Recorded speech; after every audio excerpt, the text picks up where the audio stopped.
حضرت شیخ عبدالقادر جیلانی اسلامی تاریخ کی عظیم روحانی ہستیوں میں سے ایک ہیں، جنہیں غوث اعظم کے لقب سے یاد کیا جاتا ہے۔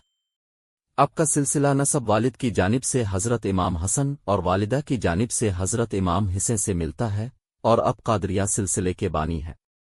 آپ کے حالات زندگی میں کئی معجزات اور روحانی واقعات کا ذکر ملتا ہے، جن میں سے ایک مشہور واقعہ درج ذیل واقعہ ماں کی نصیحت اور راست گوئی کا معجزہ۔ حضرت شیخ عبدالقادر جیلانی بچپن ایک نیک اور صالح گھرانے میں گزرا۔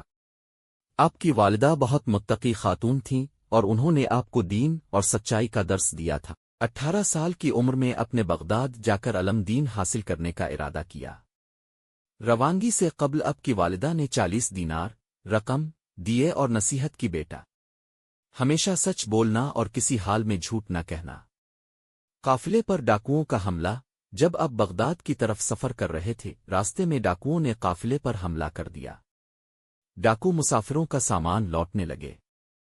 جب وہ آپ کے قریب آئے تو انہوں نے پوچھا، تمہارے پاس کیا ہے؟ حضرت شیخ عبدالقادر جیلانی نے بغیر کسی خوف کے جواب دیا، میرے پاس 40 دینار ہیں جو میری والدہ نے میرے کپڑوں میں سی دیے ہیں۔ یہ سن کر ڈاکو حیران ہوئے اور آپ کو اپنے سردار کے پاس لے گئے۔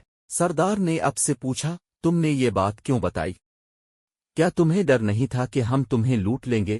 نے جواب دیا، میری ماں نے مجھے ہمیشہ سچ بولنے کی تاکید کی ہے اور میں اپنی ماں کی نصیحت کے خلاف نہیں جا سکتا۔ ڈاکوؤں کی توبہ۔ حضرت شیخ عبدالقادر جیلانی کی راست گوئی اور اللہ پر بھروسے نے ڈاکوؤں کے دل پر گہرا اثر چھوڑا۔ ڈاکوؤں کے سردار نے اب کے کردار اور اللہ کی محبت کو دیکھ کر توبہ کر لی، اور اس کے ساتھ دیگر ڈاکوؤں نے بھی اپنی زندگی بدلنے کا عہد کا۔ اس واقعے کا سبق یہ واقعہ اس بات کی گواہی دیتا ہے کہ سچائی، صبر اور اللہ پر بھروسہ انسان کو ہر آزمائش میں سرخرو کرتا ہے۔ حضرت شیخ عبدالقادر جیلانی کی زندگی کا یہ پہلا نمایاں واقعہ تھا جس سے آپ کی روحانی عظمت کی جھلک نظر آتی ہے۔ اپنے بعد میں بغداد میں علم دین حاصل کیا، بے شمار لوگوں کو ران حق کی طرف بلایا، اور اپنے اخلاق و کردار سے ہزاروں لوگوں کے دل جیتے۔